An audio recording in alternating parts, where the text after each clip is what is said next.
ما تيجي بينا قبل رمضان نلمع كل حاجة ونخليها كده بتبرق ونخلي كده ريحة المطبخ بتاعنا ترد الروح. الفيديو بتاعنا النهاردة حماسي، وعايزة اقول لكم كده هتاخدوا افكار ان شاء الله حلوة، وهتخليكي بدل ما انت قاعدة مكسلة تقومي كده وتتلحلحي وتشوفي وراكي ايه. يلا يا قرنشانة يا قروبة منك ليها، تعالوا نعمل عجينة اللهلوبة. هنعملها في البيت. عايزة اقول لكم من حاجة احنا بنرميها في الزبالة، بعد كده هنبطل نرميها في الزبالة تاني. زي ما انتوا شايفين كده، مش لازم نعمل كل حاجة في يوم واحد، نجزأ شغلنا على الأيام. أهم حاجة هننزل نضغط لايك وهنشترك في القناة وهنشير على قد ما نقدر، وطبعا فعلوا زر الجرس عشان تتفرجوا على كل الفيديوهات. زي ما انتوا شايفين كده انا لمعت المطبخ بتاعي من جوه وخليته زي الفل، وطبعا قدمت كده الكوبايات بتاعة العصير والمجات بتاعة الشاي والشفاشق بتاعة العصير لقدام، ورجعت الكاسات لورا. تعالوا بقى بينا نلمع أو نعقم المعالق والشوك والسكاكين والمقصات وكل حاجة بتستعمليها. هحطها في حلة زي ما انتوا شايفين كده، مية بتغلي، كربونات صوديوم، خل، ليمونة. هنسيب بقى كل الكلام ده يغلي مع بعضه، وبعد كده هنطلع المعالق بتاعتي والحاجة بتاعتي بعد ما اتعقمت ونشطفها. عايزة اقول لكم فرقت، بتخلي الحاجة تلمع. انا عايزة اقول لكم المعالق كانت ابتدت لونها، يعني هي ستانلس بس ابتدت انها تسود. الحركة دي بترجعها تاني تبرق. تمام. في نفس بقى المية بتاعتي ديت هنزل الكنز اللي انا كنت بحوش فيه كل الفترة اللي فاتت. ليمونة بقى ضربت منك، ليمونة بتعصريها كده والقشرة بتاعتها ما ترميهاش.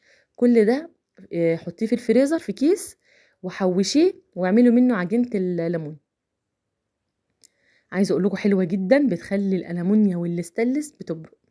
هنعمل بيها البوتاجاز، هنعمل بيها الخلاطات بتاعه اللي هي الحنفيات، هنعمل بيها طبعا الحلل الالمونيا والطاسات والاستانلس اللي عندك، هتخلي لك كل حاجه بتبرق. بصوا هنا كده خلاص اتسلقت، انا عايزاها تتهري. عقبال بقى ما الليمون بتاعي يستوي السوى اللي انا محتاجاه، هنروح بقى نلمع كده الرخامه بتاعتي ونلمع طقم التوابل. الفوطه دي منديه كده بالخل، هلمع بيه بالشكل ده.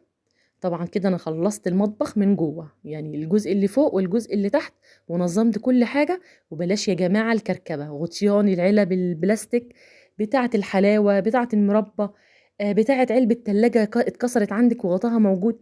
اي حاجه انت مش محتاجاها وشايفه ان انت بقالها فتره قدام عينك وايديك متمدتش عليها، يا ريت ترميها فورا. ما تتردديش ابدا ان انت ترميها. بطرمانات بقى الصلصه وبطرمانات المربى برضو والحاجات الازاز ديت، لو انت مش هتعملي لها اعاده تدوير ومش هتستعمليها، جمعيها وتخلصي منها. فضي مكان لاي حاجه تانية مهمه تقدري ان انت تحطيها. تمام. الليمون معايا هنا كده، عايزه اقول لكم لو دوست عليه هلاقيتها. هضربه في الخلاط من غير ميه ومن غير اي حاجه، هضربه هو بس في الخلاط. بس لو حسيت ان الخلاط بتاعي ما بيمشيش هحط له شويه خل. مشي معايا خلاص مفيش اي مشاكل. هنحط بقى شويه خل على العجينه بتاعتنا، وهنحط بيكنج باودر او كربونات صوديوم اللي متوفر عندك.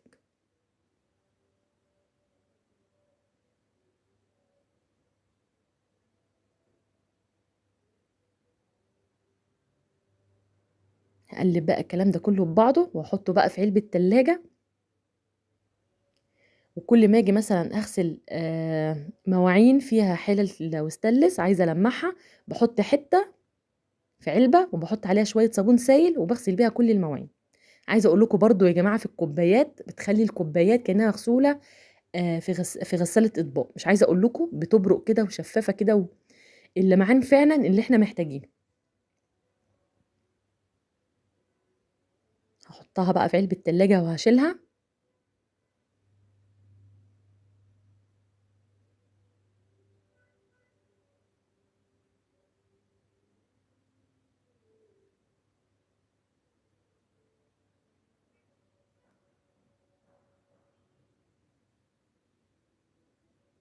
بس كده. حابه بقى اوريكم الحله دلوقتي لو غسلتها يبقى شكلها عامل ازاي.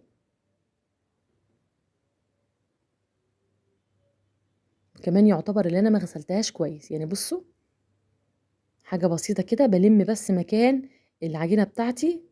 هوريكم عامله ازاي. بصوا. تعالوا بقى نشطفها. اتفرجوا. امال لا لو غسلتها بضمير بقى هيبقى شكلها عامل ازاي. عايزه اقول لكم ان الميه عندي بتخلي الاستانلس يسود، يأكسد كده ويسود. خلاص كده انا العجينه ديت انقذتني وهتلمع معايا كل حاجه. عايزه اقول لكم الحوض الاستانلس حرفيا رجع جديد. هوريه لكم او هصوره لكم في فيديو تاني واحنا بنعمل البوتاجاز مع بعض. البوتاجاز ده اخر حاجه هعمله. حابه بس اقول لكم لو انت عندك السيراميك عليه دهون بالشكل ده، بتجيبي بخاخ فاضي بتاع معطر او بتاع اي حاجه عندك فضيت، هتحطي كلور اللي هو كلوركس العادي خالص، وهتبخي كده على الدهون وتسيبيها شويه، وبعدين بقى ايه بالمساحه او بالمب ميه سخنه. تمام، بس طبعا بنعصرها عشان لو في كهرباء بنعصرها، وبنحط اي معقم عندي. انا المعقم بتاع فريدة ده حلو جدا بصراحه، بيخلي السيراميك عندي بيبرق مش عايزه اقول لكم. ده كده مكان التلاجة. انا طلعت التلاجة خالص بقى علشان اغسلها. يا رب يكون الفيديو عجبكم ولو استفدتوا منه